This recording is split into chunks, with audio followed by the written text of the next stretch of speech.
Guys, this is my buddy Omid. This is Jonathan ZRJro. We just got out of Thursday night screening of Batman v Superman: Dawn of Justice. Yep. I made a previous video about the really horrible, god awful score that Rotten Tomatoes gave Batman v Superman. Like it's almost like at the level of Green Lantern. Yeah, I don't know why. But you know, I was like depressed by the score like the entire time, wondering why. Yeah, I was kind of worried too. Like, you know, this video is gonna have spoilers, by the way. Yep, major spoilers. Spoilers that will either go called it or what the fuck, or I never want to see a DC movie as long as I live, or I'm curious to see what happens. Like, I guarantee you, like 4 people in this war, at least 4 different individual people will feel that way, along with a whole bunch of people split about it. So, should we talk about the movie first, what we thought about it, or should we talk about the ending? I think we should talk about the former first and the latter. All right. So, listen, guys, it's not a bad movie. I counted the times of stuff, like I said, a professional film critic with a college degree and people who like analyze movies and will explain to me why the Marvel Cinematic Universe is a superior product. And, you know, I can honestly say, you know, although I don't hate this movie, I think it was a good movie. I will say that, like, you know, Marvel handles its source materials with more love, more care. It's more subtle. They don't rush anything. They take their time. They have a lot of heart. Like we can identify with these heroes better. With Batman v Superman, though, this movie, instead of having heart, it has balls. Oh, yeah. It's ballsy. Ballsy. It's going to make, whether this movie is considered the worst film of all time, or one of the most controversial movies of all time, or one of the most polarizing films of all time, this movie will get people talking for a long time. Yeah, like, we were talking, like, for a long time. Like, after seeing this movie, we were discussing it for like 15 straight minutes about the entire movie. I was spending I'm going to tell you this right now about the score. Like, I've been living and breathing like every second of every day for the last 2.5 years, waiting for this movie to come and blow people out of the water, so catch up to Marvel. Same here. Like, we were talking about this movie ever since we saw the first trailer. Like, oh my God, we were just hyped about it from the very first day, the very first trailer came. And, you know, I see the score on Rotten Tomatoes. Like, I didn't want to because I was really nervous. I really wanted. And, you know, like, I think I don't know, like, because I read a lot of the negative reviews. Like, they were saying, you know, I personally didn't like it, but, you know, they were saying to go see it. Like, a lot of people were saying, I didn't like this movie, but go see it. But also people were saying, oh man, this movie was awesome. I'm going to go see it again. You know, it's kind of a head scratcher, you know, where the negative reviews from Rotten Tomatoes say, oh, it's a bad movie. I didn't like this movie, but hey, go see it. Like, what other movie do you know? What other movie do you know that is negative, but yet suggests for people to see the movie anyway? Tell me right now. Well, in the comments. You know, I also thought about the possibility of how much money this movie will make if it gets to the $1 billion range. And really, there's only like 3 like $1 billion movies on like in the $1 billion club in the box office that has like a rotten rating, and that's, you know, that's Michael Bay's Age of Extinction, Michael Bay's Transformers, Dark of the Moon, Pirates of the Caribbean, A Stranger Tides,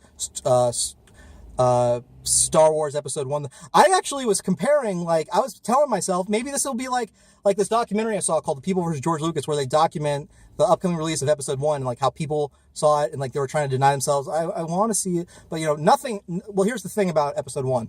Nothing happens in it. Nothing that... It was a bore fest. Like, you know, like, character, like, you know, what happened to Qui-Gon Jinn in that movie, you know, because he was only in one movie, you don't really feel he identifies with that character. So yeah, no episode. And also, our Jar Jar Binks was annoying. Jake Lloyd was annoying. I mean, there are people that like it. There are hardcore Star Wars fans that will defend the movie. And listen, this movie, I will change my life. Like, if you guys really hate this movie, I understand.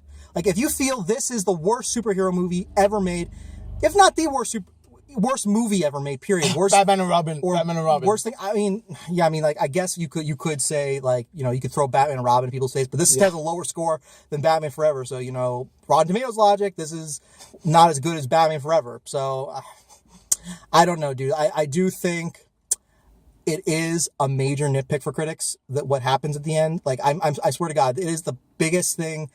You know, a lot of people see this cause coming. Like I said, but let's get to the movie. All right, so Yeah, it starts off. There was stuff I really didn't like the flashback with Bruce. Like there was like it was very Zack Snydery. Like this, like there's certain like when Zack Snyder does like specific shots to kind of go into the detail and feel like a music video. Like that felt like it belonged in a music video, like a Bruce Wayne music video. And you know, like I said, like the Dark Knight trilogy, it handled his childhood a lot better than with that. So I didn't like that. That was bad. I don't know. Okay, for me personally, like at first I didn't really mind that they used the slow motion for like at the very beginning.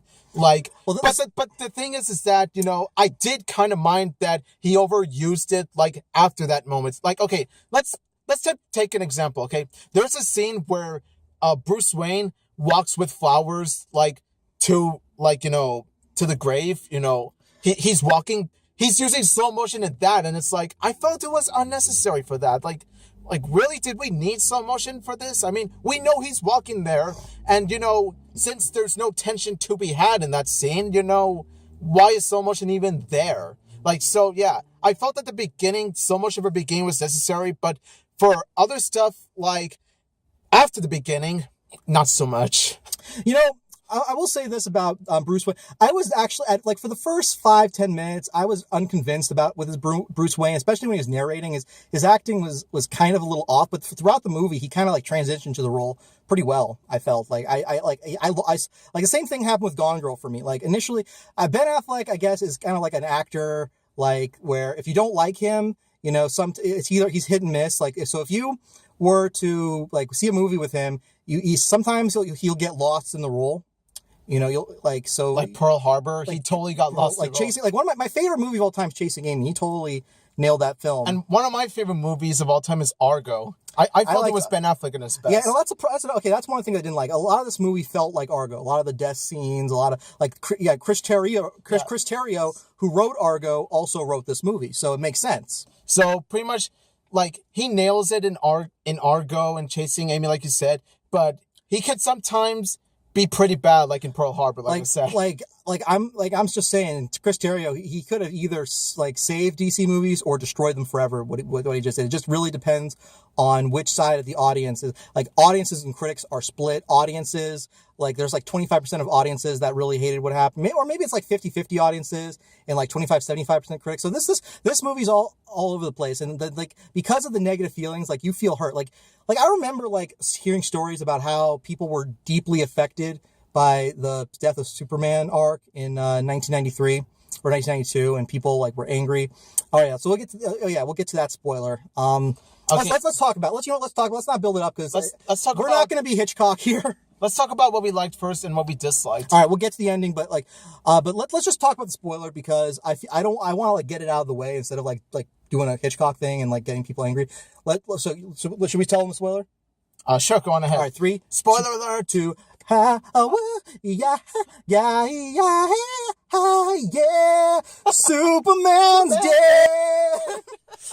I know people are gonna like fucking kill me for that, but I don't know. I guess I had to make light. I had to lighten the mood a bit.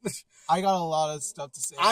Listen, like I said, I get it. Like I get it. If this like absolutely you refuse to ever see this movie, I get it. No, I get it. I get it. Exactly. But if this like you know, same here. Like you know, like I can understand both sides actually. Like both sides, like the side that loves it and the side that hates it. Because you know, like for me, like it's both. Like you know, like I really like this movie. There's a lot of stuff that I like, but at the same time, there's these stupid moments that just made me go, really? They went with that? Are you kidding me? The thing is, I really like this Batman. Ben Affleck does a great Batman. Okay, that's actually one thing I like about this movie. Ben Affleck, he nails it as Batman. If anything, he nails like the Frank Miller's version.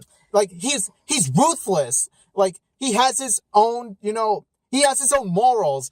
He's against Superman's morals, and he will show no mercy. He is deadly. I'm just saying, man, dude.